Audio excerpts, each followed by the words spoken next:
Oke, karena masih banyak yang bertanya ke saya terkait dengan perhitungan besar sampel, kemudian menentukan cara pengambilan sampel, detail-detail sampling di bab 4, maka saya pikir akan lebih bagus kalau saya buat satu video sendiri yang spesifik membahas tentang populasi dan sampel. Ini contoh tampilan skripsi, salah satu skripsi yang saya ambil. Bisa dijadikan referensi karena saya anggap isi bab 4-nya lengkap, menjelaskan, narasinya juga tidak membingungkan. Jadi saya berharap kalian bisa lebih paham setelah saya menjelaskan melalui video ini. Dari revisi yang saya berikan di minggu lalu, saya minta kalian untuk pertama-tama adalah memperbaiki sistematika penulisan, karena seperti yang berkali-kali saya sebutkan, sistematika masih belum sama satu sama lain. Pengetikan pun masih banyak yang fontnya bahkan masih tidak sesuai format, padahal saya berharapnya saya sudah tidak mengoreksi lagi font, tidak mengoreksi lagi spasi, tidak mengoreksi lagi sistematika, tapi saya inginnya saya hanya mengoreksi substansi penelitian. Tetapi sayangnya masih saya temukan banyak yang formattingnya saja masih salah gitu. Oke. Di metode penelitian, subbab yang pertama yang kita bahas adalah jenis penelitian atau rancangan penelitian. Jadi ini saya akan banyak menyinggung yang penelitiannya kuantitatif observasional atau kuantitatif survei, karena sejauh ini desain itu yang masih menjadi dominan desain penelitian yang kalian pilih. Untuk eksperimental nanti akan saya singgung di populasi dan sampel ya. Oke. Ini contoh penulisan narasi di bagian jenis penelitian. Penelitian ini jenis penelitian atau rancangan penelitian ya. Nanti kalian sesuaikan saja sesuai dengan sistematika yang ditulis di UHAMKA. Penelitian ini merupakan penelitian kuantitatif dengan desain cross-sectional atau potong lintang, yaitu pengukuran variabel independen dan variabel dependen dilakukan pada waktu yang bersamaan. Di sini kalian bisa melihat polanya. Yang pertama dijelaskan adalah jenis penelitian. Penelitiannya kuantitatif, atau kalau mau lebih detail, kuantitatif observasional atau survei, karena kita tidak melakukan intervensi. Dengan desain cross-sectional atau potong lintang. Nah, setelah itu kalimat selanjutnya menjelaskan definisi dari desain cross-sectional. Ketika variabel independen dan variabel dependen dilakukan pada waktu yang bersamaan. Nah, selanjutnya, penelitian ini menggunakan data primer untuk mengetahui dan mempelajari faktor-faktor yang berhubungan dan paling dominan dengan frekuensi konsumsi fast food pada siswa-siswi SMA. Kalimat ini menjelaskan apa variabel independennya dan apa variabel dependennya. Jadi seperti ini polanya. Pertama, rancangan penelitiannya apa, jenis penelitiannya apa. Kedua, desain penelitiannya apa. Ketiga, definisi dari desain penelitian itu. Keempat, apa saja variabel dependen dan independennya. Jelas ya? Oke.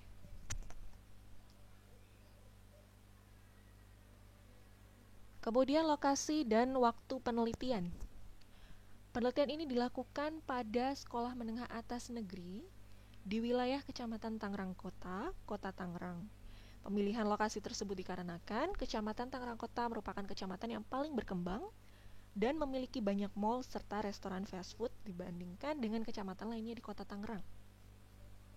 Nah, ini pola penulisannya berarti penulisan lokasi, lokasinya di mana, baru setelah itu justifikasi pemilihan lokasi.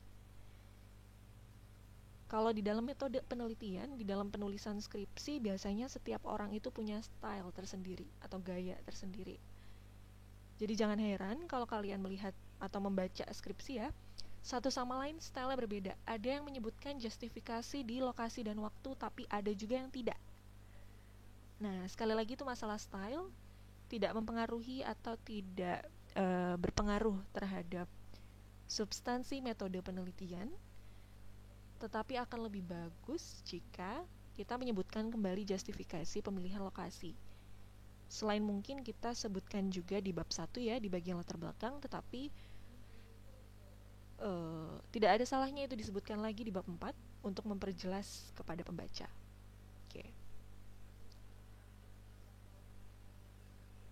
Kemudian waktu penelitian, sebutkan waktu penelitiannya kapan. Kalau belum ada bayangan ya bisa dikosongkan dulu.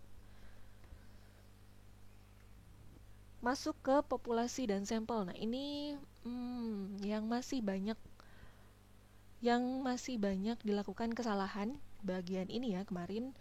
Makanya saya buat revisinya cukup banyak di subbab yang ini karena belum sesuai dengan kaidah sampling yang benar. Mengapa kaidah sampling itu penting? Karena kaitannya dengan prinsip generalisasi. Saya sudah jelaskan berkali-kali, penelitian itu kesimpulannya adalah untuk digeneralisasikan ke dalam populasi kan? Meskipun yang kita ambil adalah sampel.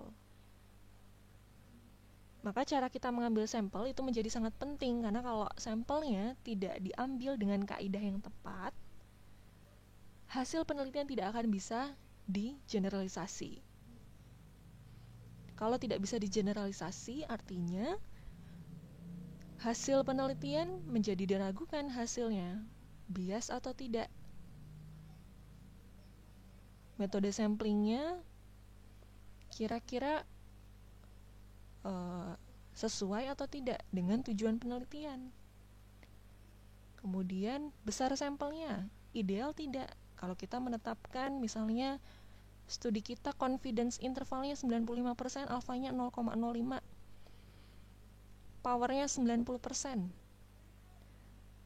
Dari kekuatan uji yang seperti itu, apakah besar sampel yang kita tetapkan sudah sesuai atau tidak? Makanya di dalam perhitungan besar sampel, di situ kita harus memasukkan berapa prevalensi masalah berdasarkan penelitian sebelumnya. Berapa nilai confidence interval kalian? Berapa nilai alfa? Berapa nilai beta atau power of test? Karena itu sangat berpengaruh. Desain penelitian sangat berpengaruh terhadap cara kita mengambil sampel, jumlah kita mengambil sampel. Kalau jumlahnya tidak sesuai dengan power penelitian kita, maka hasilnya pun nanti akan bisa menjadi bias. Oke. Kembali lagi ke skripsi ini. Populasi penelitian ini adalah siswa-siswi yang bersekolah pada SMA negeri di wilayah Kecamatan Tangerang Kota, Kota Tangerang. Pemilihan populasi pada penelitian ini didasarkan karena siswa-siswi SMA merupakan kategori umur remaja, karena sasaran penelitian dia adalah remaja. Selain itu, siswa SMA merupakan sasaran utama dari marketing industrinya fast food. Selain itu, kenapa SMA dipilih? Karena SMA jenis kelaminnya lebih beragam dibandingkan anak SMK. Kemudian kenapa sekolah negeri? Nah, ada alasannya. Karena sekolah negeri memiliki sosial ekonomi yang lebih beragam dibandingkan swasta. Jadi, menurut saya penulisan skripsi ini sangat runut dan detail. Bahkan setiap pemilihan, poin per poin pemilihan, populasi, sampel, dia punya justifikasi yang kuat. Jadi kalau dia ujian skripsi, penguji nggak akan nanya lagi, karena dia sudah menuliskan itu dengan sangat baik. Pun kalau pengujinya nggak baca, dia sudah punya modal untuk menjelaskan itu dengan sangat baik ke penguji. Jadi itu pentingnya justifikasi. Itulah pentingnya kita menetapkan tujuan penelitian yang tepat. Makanya penulisan skripsi itu harus runut dari bab 1, bab 2, bab 3, bab 4. Karena semuanya itu sequence, tidak bisa dikerjakan paralel ya, terpisah. Semuanya sequence. Satu hal mempengaruhi hal yang lain, dan semuanya runut, konsisten. Jadi menulis skripsi, selain karena itu merupakan syarat kelulusan ya, skripsi itu melatih cara berpikir kita sesuai dengan nalar atau kerangka pemikiran yang logis. Makanya sarjana-sarjana itu kalau mau lulus, syaratnya dia harus nulis skripsi, karena skripsi itu melatih kemampuan kita berpikir kritis dan logis. Belajar meneliti, belajar menulis. Nggak cuma nulis status IG ya. Kalau status IG kita nggak membutuhkan kerangka pemikiran yang logis dan ilmiah. Tapi kalau nulis skripsi kita dilatih untuk kritis. Kenapa sih harus begini? Kenapa harus begitu? Kenapa setelah ini harus menulis itu? Gitu. Jadi semuanya ada alasannya.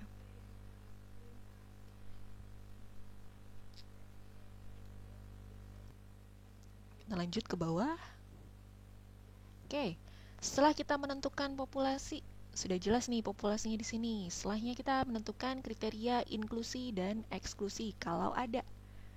Kalau nggak ada nggak masalah. Tetapi kriteria inklusi dan eksklusi sebenarnya bisa dimanfaatkan bagi kita untuk mengontrol adanya confounder sehingga mengurangi risiko terjadinya bias penelitian.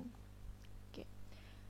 Contohnya ini, adapun kriteria inklusi sekolah untuk pemilihan populasi penelitian di atas yaitu 1. Sekolah SMA negeri yang berada di wilayah Kecamatan Tangerang Kota, Kota Tangerang. 2. Sekolah itu aktif beroperasi pada tahun penelitian. 3. Sekolah dapat ditemukan saat observasi lapangan maupun saat pencarian di Google Maps geocoding. Mengapa ini masuk ke inklusi? Karena penelitian dia menggunakan pengukuran jarak melalui Google Maps geocoding. Jadi sekolahnya ya wajib terdeteksi di software itu kalau dia menggunakan instrumen penelitiannya itu. Dari hasil penetapan kriteria inklusi, dia mendapatkan ada 3 SMA di kecamatan tersebut, yaitu SMA Negeri 1, SMA Negeri 2, dan SMA Negeri 7. Maka ketiga sekolah tersebut akhirnya diambil sebagai populasi penelitian di penelitian ini. Oke. Kemudian kalau misalnya kalian bingung, Bu, kenapa ini masuknya ke inklusi dan kenapa inklusi dan eksklusi ini masuknya di subbab populasi? Kenapa beberapa ada yang disampel? Nah, itu masalah style tadi. Tidak masalah ketika kita memasukkan inklusi atau eksklusi di populasi atau di sampel, tapi memang pada umumnya orang memasukkannya di subbahasan sampel ya. Tetapi tadi style menulis orang itu berbeda. Dia meletakkan ini di inklusi karena ini adalah inklusi populasi menurut dia. Jadi dari semua sekolah negeri yang ada di kecamatan itu, dia menetapkan populasi. Makanya di sini kalau nggak salah teknik pengambilan sampelnya adalah purposif, nanti di bawah setelah menghitung besar sampel ya baru kita tentukan teknik pengambilan sampelnya. Ini dia menggunakan metode purposif sampling.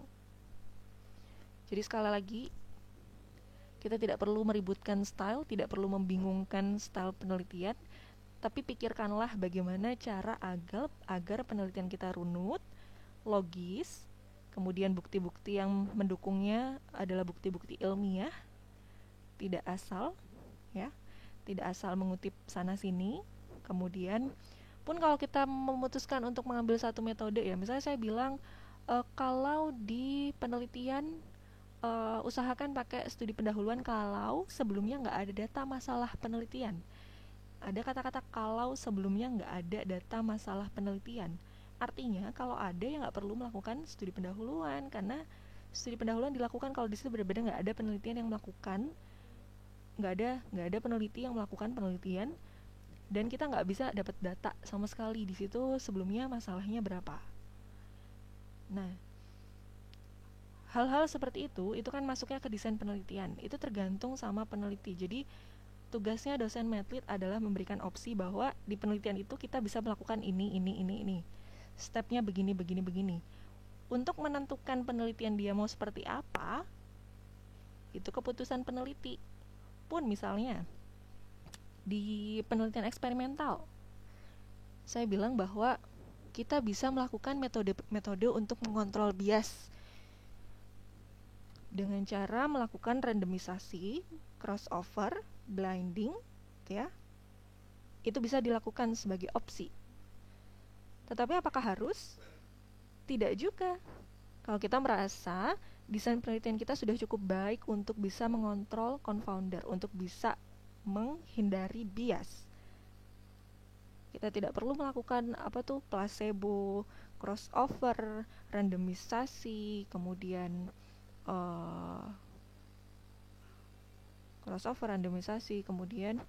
apa lagi itu tadi ya, pokoknya itu ya, itu adalah opsi.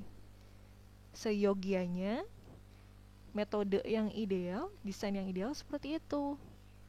Pun nanti kalau masalah akhirnya misalnya kita memutuskan untuk tidak melakukan itu, tetapi tetap bisa mengontrol bias pun nggak masalah. Jadi tadi tugas saya adalah memberikan opsi-opsi idealnya seperti ini, tetapi kemudian kalau kita nggak bisa melakukan itu ya nggak usah dipaksain. Ya, kita pindah ke sampel. Oke, sampel di dalam penelitian ini adalah siswa-siswi SMA negeri di wilayah Kecamatan Tangerang Kota. Jadi populasinya SMA negeri, sampelnya siswa-siswinya. Logis ya, runut ya, ceritanya nyambung. Yang memenuhi kriteria inklusi. Nah, ini baru inklusinya sampel. Tadi di atas ada inklusi populasi. Inklusi populasi.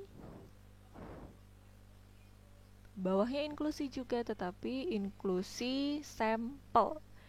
Inklusi eksklusi itu bisa masuk ke, kan kalian belajar ada populasi target, populasi terjangkau. Nah, di dalam draft atau di dalam skripsi nggak harus ditulis populasi target, populasi terjangkau, tetapi bisa juga kita melakukan proses-proses penulisan yang sudah jelas menjelaskan bahwa ada beberapa step proses penyaringan dari populasi ke sampel.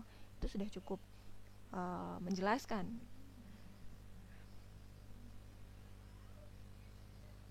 Oke.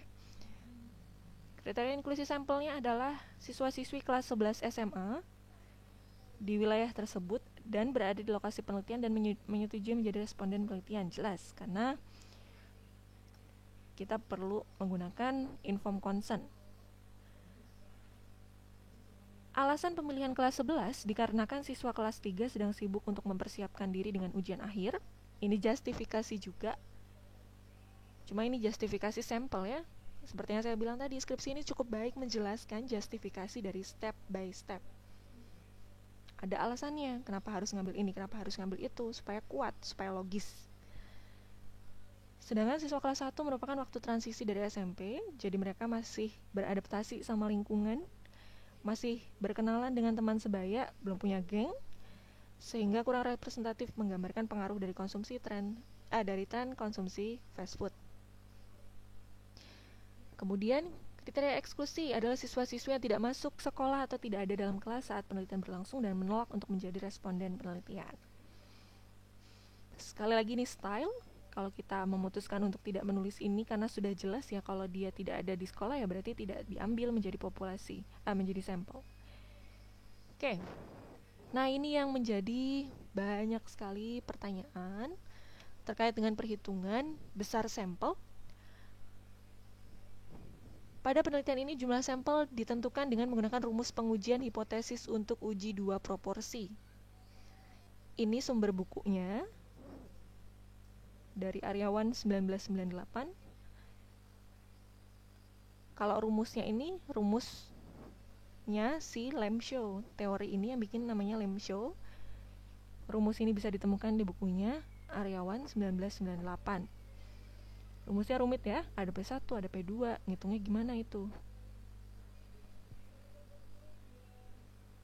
Kita masuk ke perhitungan jumlah sampel. Rumus tadi kan, di dalamnya ada N kecil itu jumlah sampel. Ada Z, nilai Z, masih ingat pelajaran mata kuliah biostatistik inference? Kalau si I 95%, maka Z-nya 1,96. Ini sudah fix, konstantanya memang segitu. Jadi kalau confidence interval penelitian kita 95%, maka nilai Z penelitian kita adalah 1,98. Kemudian Z1 min beta. Beta ini adalah kekuatan uji untuk menghindari kita melakukan kesalahan pengujian hipotesis tipe 2. Kalau masih ingat biostatistik inference ya. Kekuatan uji sebesar 90%. Umumnya studi kuantitatif observasional di kesehatan itu kekuatan ujinya cukup besar 90%. Kekuatan uji ini interpretasinya kurang lebih menunjukkan seberapa besar hubungan yang diperoleh di akhir kesimpulan penelitian bisa menggambarkan hubungan atau kekuatan hubungan. Jadi kalau kekuatan ujinya 90% berarti hubungan yang didapat nanti di akhir itu kekuatannya sebesar 90% atau 90 90% artinya kan berarti semakin mendekati 100% semakin kuat. P saja tanpa notasi, tanpa angka, itu adalah rata-rata dari P1, P2. Nah, ini yang sering dibingungkan sama kalian, P1, P2 ngambil dari mana gitu kan. Nah, di sini ada penjelasannya. P1 adalah proporsi frekuensi konsumsi fast food pada siswa yang berpengetahuan gizi rendah. Didapatnya dari mana? Dari penelitian yang sebelumnya. Oke. Proporsi frekuensi konsumsi fast food ini kan disease positif. Masih ingat nggak yang skripsi? Ada disease positif, ada disease negatif. Konsumsi fast food ini akan positif kalau pengetahuan gizinya baik atau buruk, rendah atau tinggi. Rendah kan, secara teori.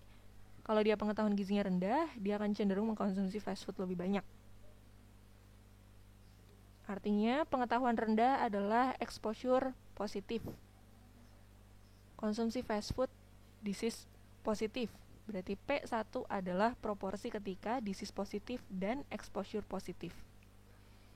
Dapatnya dari mana? Dari tabel 2x2. Mungkin di jurnal atau deskripsi bentuknya nggak 2x2. Bisa juga dalam bentuk narasi, diceritain tuh sama dia. Jadi nggak dimasukin di tabel, itu juga bisa. Intinya, P1 adalah ketika disease positif dan exposure positif. Dimana kalau dia dapat dari penelitian sebelumnya yang sejenis, nilainya adalah 0,607. Kemudian P2. P2 adalah proporsi frekuensi konsumsi fast food pada siswa yang berpengetahuan gizi tinggi. Artinya exposure-nya negatif, disease positif. P2 adalah proporsi ketika disease positif dan exposure negatif. Nilainya pasti lebih kecil karena kita menghipotesiskan bahwa kalau exposure-nya negatif ya disease negatif. Sehingga proporsi yang exposure negatif dan disease positif pasti lebih kecil dibandingkan yang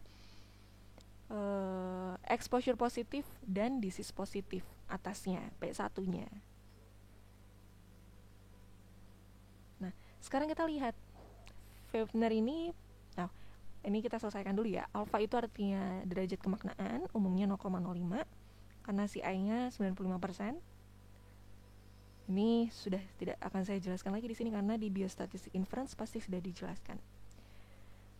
Beta adalah power atau kekuatan uji. Nilainya 90%. Kalau 90% berarti nilai Z-nya adalah 1,28 di beta. Oke. Di tabel ini, jadi idealnya ketika kita mengambil P1 dan P2 dari penelitian yang sebelumnya, kita kan punya variabel independen banyak sekali. Misalnya kita lihat ya kerangka konsep penelitian ini.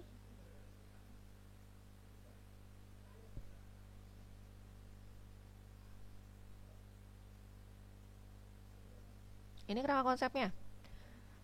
Variabel independennya banyak sekali, ada faktor lingkungan dan faktor individu. Faktor lingkungan ada lingkungan luar, lingkungan dalam, individu ada kognitif, afektif, perilaku biologis.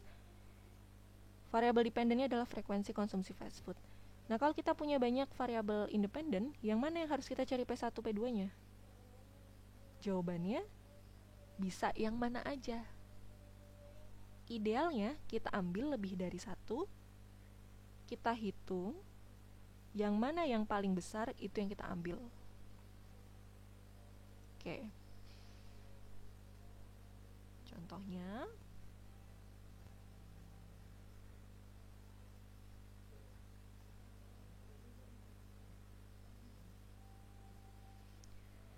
di penelitian ini, peneliti mengambil dua variabel untuk dihitung P1 dan P2-nya dari sumber yang sama. Menurut penelitiannya si Febner, di pengetahuan gizi P1-nya 0,607, P2-nya 0,403. Hasil perhitungan sampel minimalnya 55. Kemudian variabel yang lainnya adalah preferensi fast food. Di penelitian Webner, hasilnya P1 0,470 dan P2-nya 0,2. Hasil perhitungan sampel minimalnya 29 orang.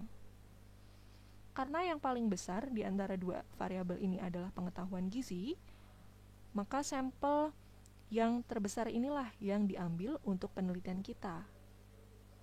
Oke. Kemudian catatan lagi, untuk untuk menghitung sampel dengan menggunakan rumus Lemshow. Rumus Lemshow ini yang paling banyak digunakan untuk penelitian epidemiologi karena dia yang paling banyak mempertimbangkan faktor-faktor penelitian kita. Di sini ada power of test, ada alpha, ada confidence interval, ada besaran masalah di penelitian sebelumnya. Jadi akan lebih spesifik mengarah ke besaran masalah penelitian kita, dan ini lebih digunakan sebagai referensi yang paling ideal. Meskipun ada banyak rumus yang lain, nanti kita akan lihat ada beberapa opsi yang bisa dipilih juga. Kalau misalnya opsi ini tidak dipilih, opsi rumus Lemshow ini tidak dipilih. Oke, kita masuk ke jenis-jenis rumus yang bisa digunakan kalau kita menghitung besar sampel. Rumus yang pertama tadi yang kita bahas di skripsi yang tadi adalah rumus Lemshow. Rumus Lemshow ini dapat digunakan jika populasi tidak diketahui. Kemudian rumus Lemshow ini dianggap sebagai perhitungan rumus besar sampel yang paling ideal karena mempertimbangkan power of test, mempertimbangkan confidence interval, mempertimbangkan tingkat kemaknaan.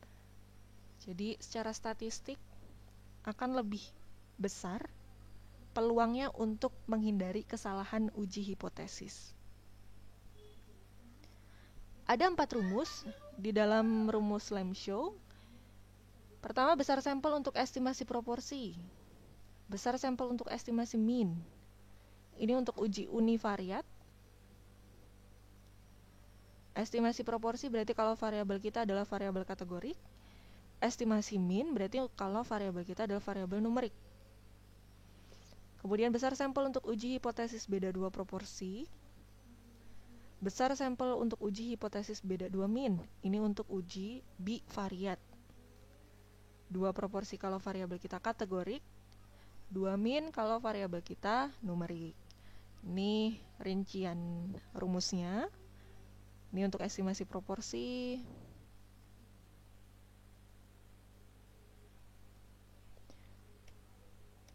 Estimasi mean,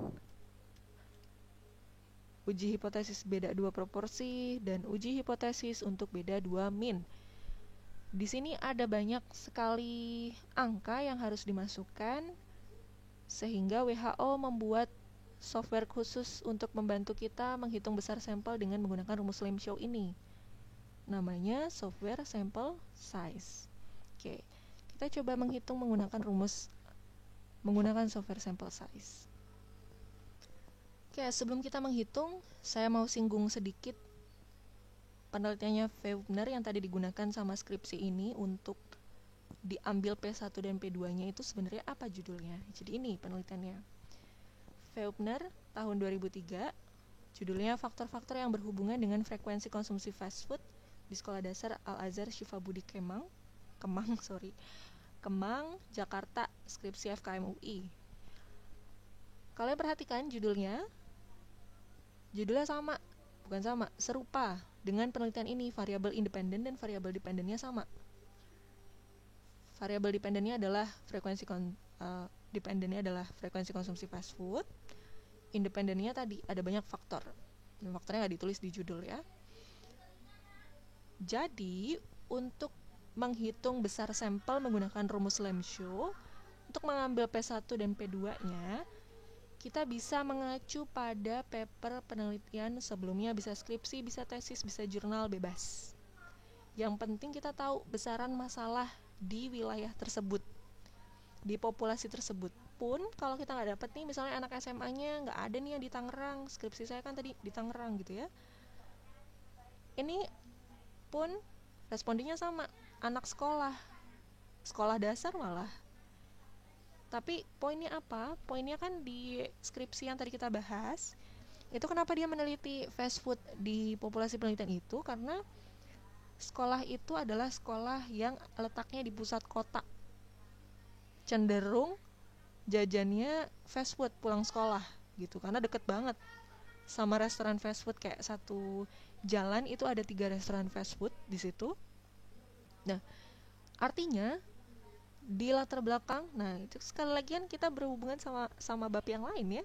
Di latar belakang deskripsi ini ditulis bahwa hal-hal yang seperti itu akan bisa memicu anak sekolah untuk jajan fast food.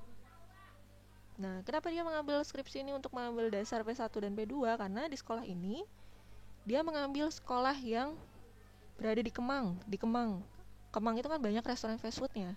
Artinya kondisi psikososial penelitian ini serupa dengan kondisi psikososial penelitian skripsi yang lagi menghitung sampel itu.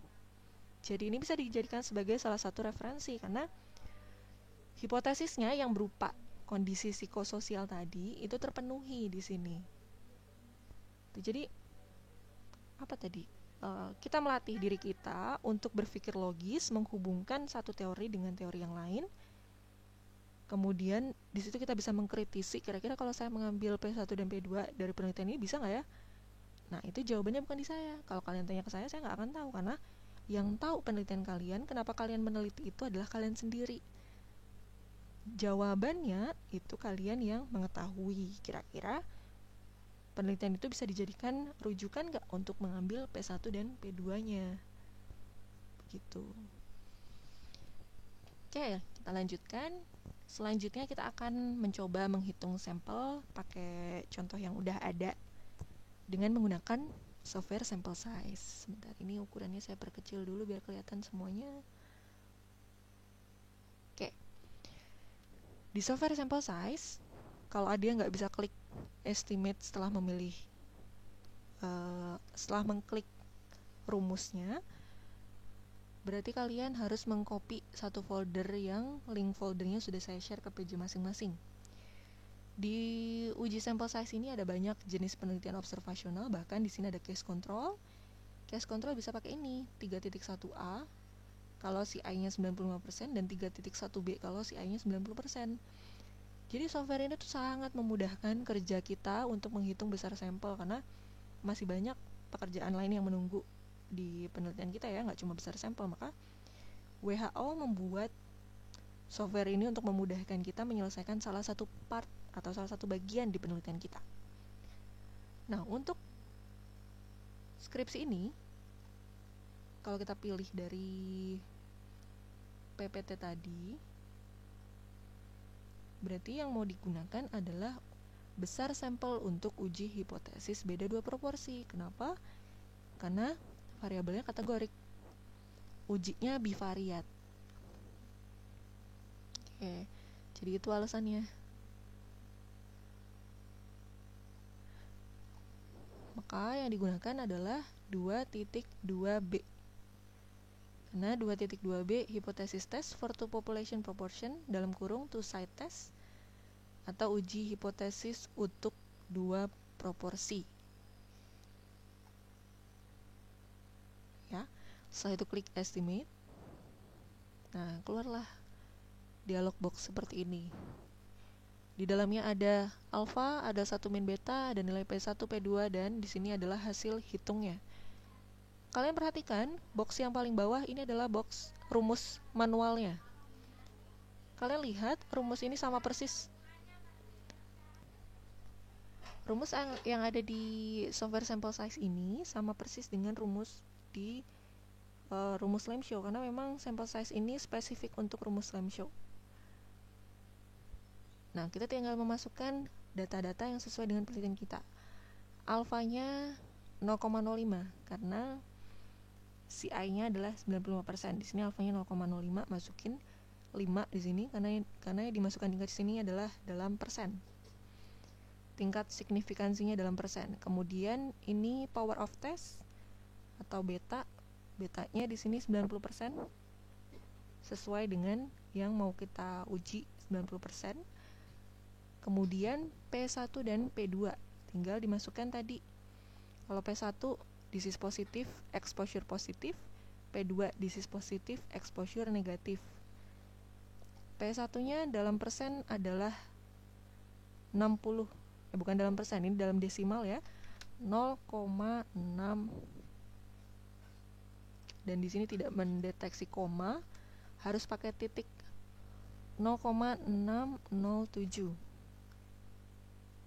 P2-nya 0,403.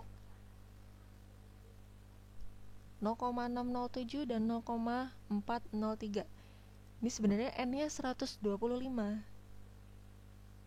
Mungkin ada kesalahan perhitungan sampel ya, atau mungkin ada yang salah input di sini. Sebenarnya hasil akhir perhitungan sampelnya adalah 125, artinya sampel minimal untuk penelitian ini adalah 125 orang.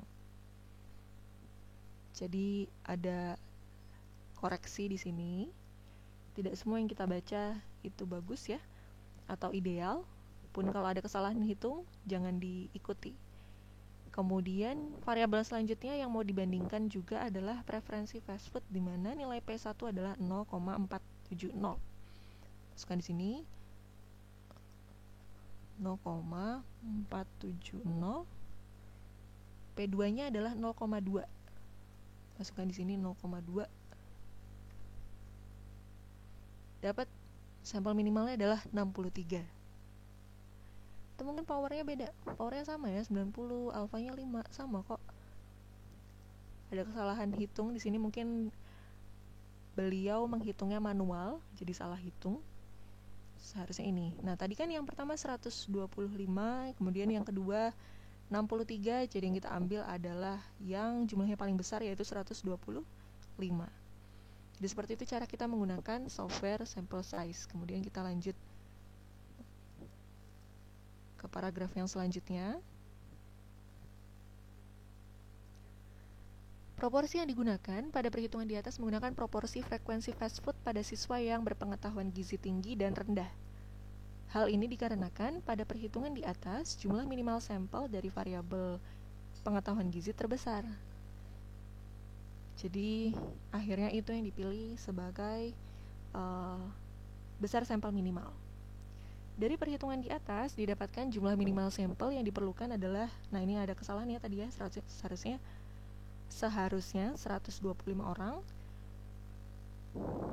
Dengan digunakannya uji beda dua proporsi, maka jumlah sampel minimal harus dikalikan 2. Nah, ini juga ada beberapa mazhab yang mengatakan kalau uji beda dua proporsi, jumlah sampel minimal harus dikalikan 2.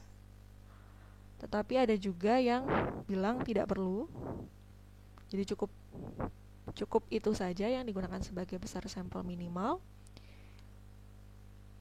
Tapi ada juga mazhab Medlit yang bilang bahwa pendapat lain mengatakan kalau dikalikan 2-nya kalau kita ngambil sampelnya non-probability. Non-probability isinya ada apa aja tuh? Kalau masih ingat slide ini ya, non-probability di dalamnya ada purposive, kuota, aksidental, jenuh, snowball, mungkin ada consecutive sampling, itu non-probability. Pokoknya nggak pakai random-random, itu non-probability. Nah, beberapa pendapat bilang kalau kita ngambil sampelnya non-probability,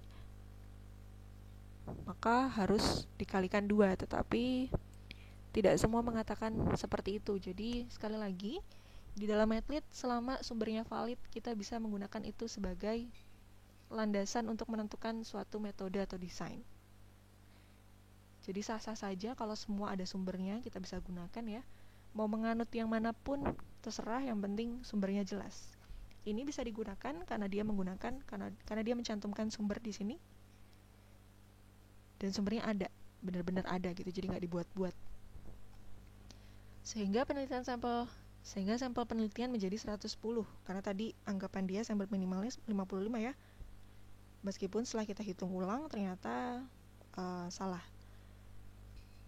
Selanjutnya ditambah 10%. Nah, ini tren perhitungan yang saya rekomendasikan.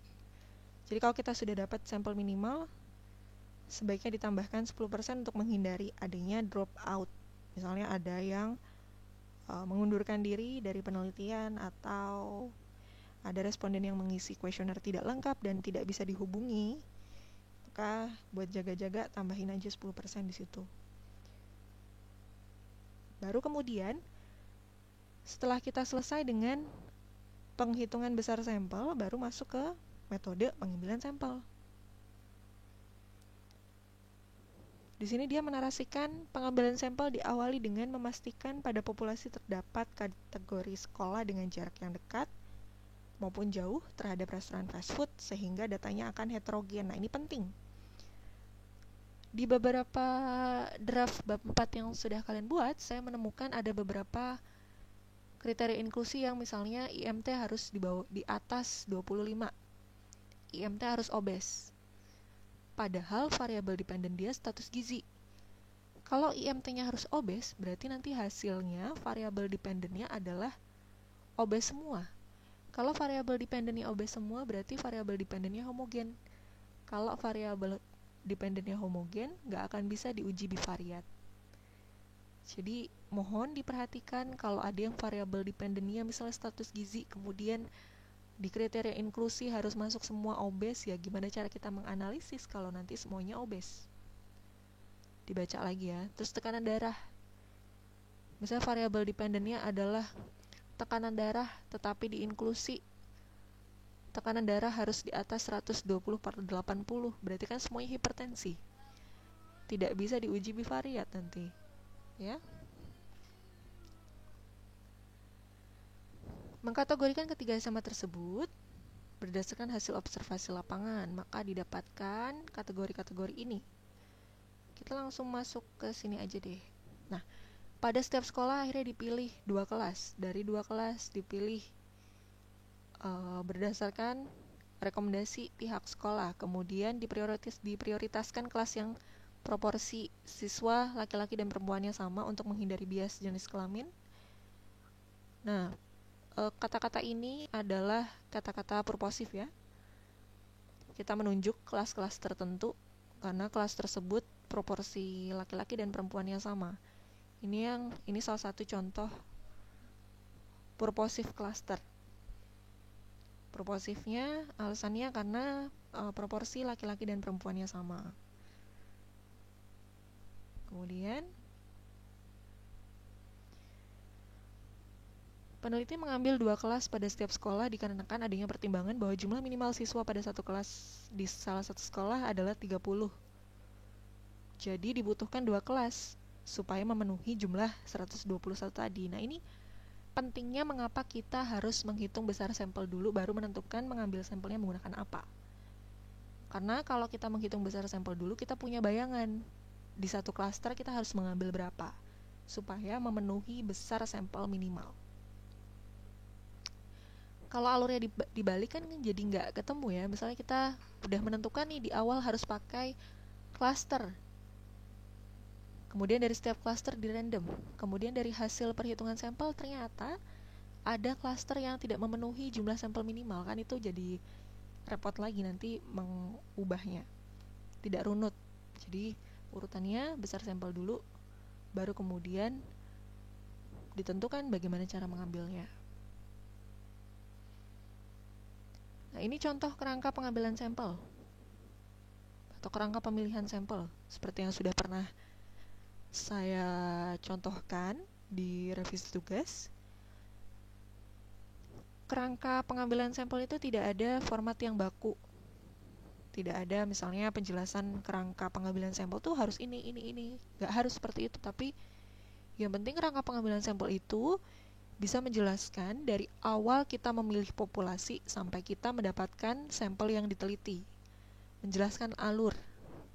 Contohnya ini, dari populasi adalah Kota Tangerang, kemudian masuk ke Kecamatan Tangerang Kota karena ada beberapa kriteria pemilihan kecamatan.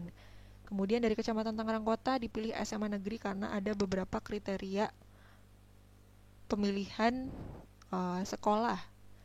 Kemudian dari SMA negeri terpilih 3 sekolah karena ada beberapa alasan menentukan mengapa 3 sekolah itu yang dipilih. Dari 3 sekolah masuk ke berapa kelas setiap sekolah karena ada kriteria tadi, salah satunya sampel minimalnya harus 121. Kemudian kelasnya dipilih karena rekomendasi pihak sekolah, proporsi laki-laki dan perempuannya sama. Kemudian kelas 2 SMA gitu ya.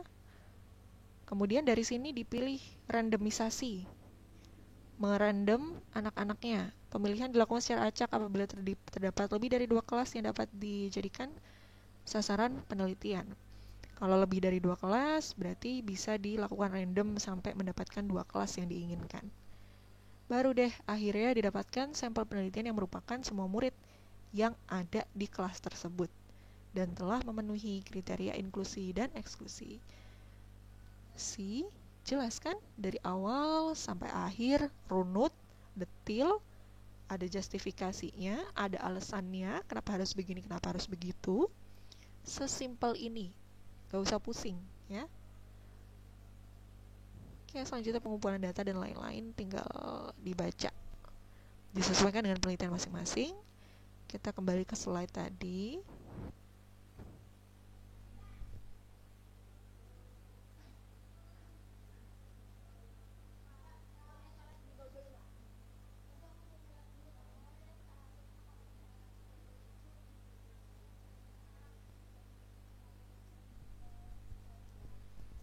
Oke, selain rumus Lemshow, banyak yang sudah mengenal rumus Lovin. Rumus Lovin ini dapat digunakan jika jumlah populasi diketahui.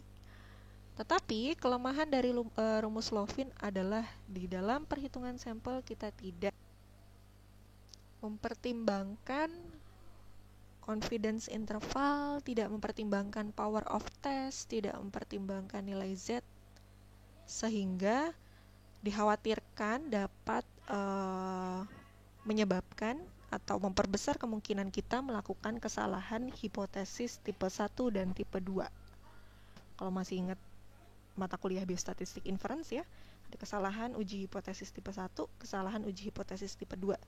Nah, di sini di Slovin ini kita hanya memasukkan nilai N, nilai populasi, jumlah populasi, dan nilai errornya saja. Udah bisa menghitung jumlah sampel minimal. Ada juga perhitungan besar sampel menurut sumber lain untuk penelitian observasional atau survei. Ini berdasarkan jumlah populasi juga, jadi mirip seperti yang Slovin tadi.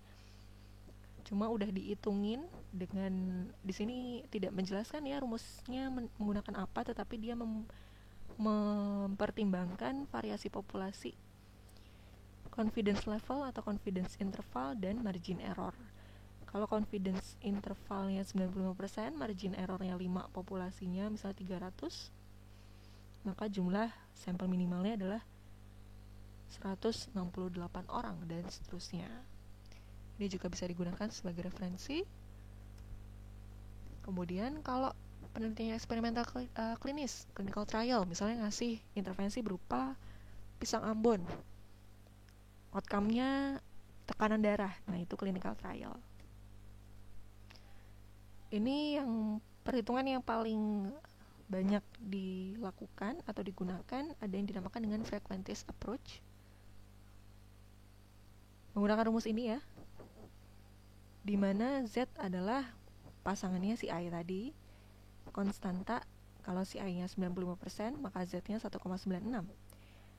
Tau ini, tau kontrol, dan tau intervensi adalah nilai standar deviasi dari penelitian sebelumnya dengan metode yang sama, dengan intervensi yang sama. Kemudian nilai ini penyebutnya adalah selisih nilai outcome antara treatment jenis 1 dan treatment jenis 2. Ini bisa digunakan sebagai referensi, atau kalau kalian menemukan referensi yang lain yang lebih mudah pun diperbolehkan saja, asal tadi prinsipnya harus ada sumbernya dan valid.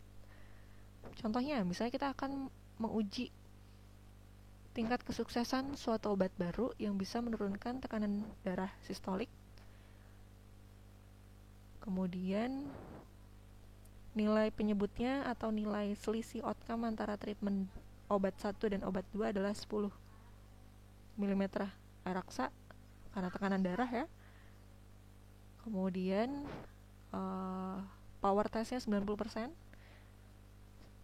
Level signifikansinya 0,05, berarti Z-nya 1,96. Kemudian nilai beta-nya 0,1. Karena nilai betanya 0,1, maka Z betanya adalah 1,28. Kemudian standar deviasi dari intervensi dan kontrol berdasarkan penelitian sebelumnya adalah 15. Dimasukkan ke dalam rumus, besar sampel minimalnya adalah 47,23 atau kalau digenepin 48 ya, karena jumlah sampel minimal itu lebih boleh, kurang tidak boleh. 48, sehingga besar sampel minimal untuk studi ini adalah 48 orang yang kemudian di-assign atau di randomisasi ke dalam 2 kelompok intervensi misalnya. Atau kalau intervensinya Pisang Ambon misalnya, berarti 24 orang mendapatkan intervensi Pisang Ambon, 24 orang kontrol atau placebo. Nah, placebo juga kalian harus belajar tuh kalau di klinis, apa itu placebo. Oke, saya rasa cukup ya. Semoga jadi lebih jelas, mendapatkan gambaran lebih jelas, dan bisa diperbaiki di draftnya. Saya masih memberikan kalian waktu perbaikan untuk menjadikan metode penelitiannya menjadi lebih sempurna.